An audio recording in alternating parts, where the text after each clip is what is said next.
Shiraz is a concerned citizen of Lahore, educated and armed with a social conscience. He believes that the evils of society needs to be exposed for the benefit of all those affected. It is this approach which steps up every time Shiraz receives a message. Warning of an imminent attack on some location in his city.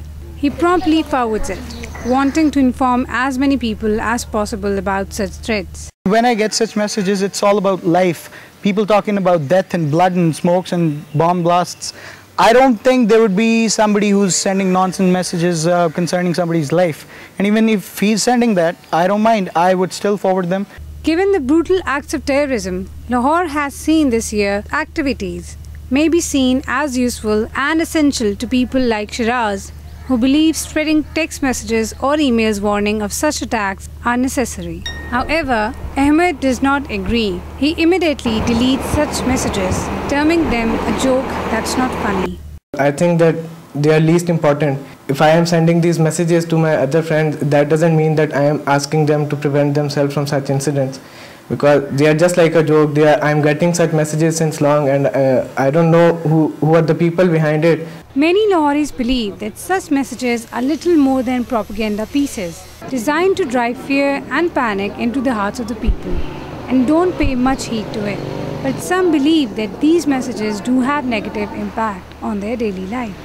A text message comes to me, I say, okay, it's a friend doing something stupid or trying to, forward a few messages. ये जो forward messages हैं, मैं just लोगों को send कर देती हूँ. Maybe it's true. I'll surely forward this message to my social circle, to my friends as well. One part of our brain doesn't really, want to believe it कि हमारे शहर में ये सब कुछ हो रहा है, but it definitely affects us. Psychologists say that such threat alerts have an adverse effect on the public.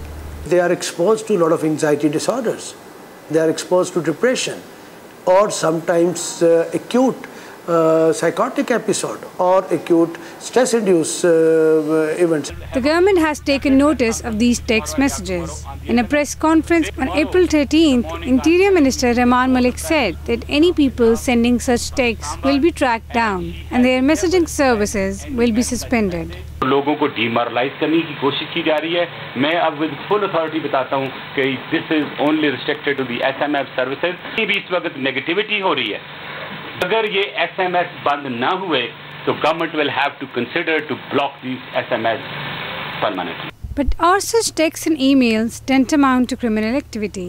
Legal expert Aftab Bajwa explains where the line of Criminal Intimidation Act is drawn. If such communication of threats has been passed to anybody, then the Section 507 of Pakistan Penal Code attracts. That is criminal intimidation by an anonymous communication. And the sentence is only 2 years. Regardless of the efforts made by authorities to crack down on such activities, in the end, it comes down to the public. In today's world of speedy communication, where mass messages are just a click away, the notion of communication needs to be defined so that technology is not used for technological or psychological warfare. This is Pernia reporting from Lahore, Express 24/7.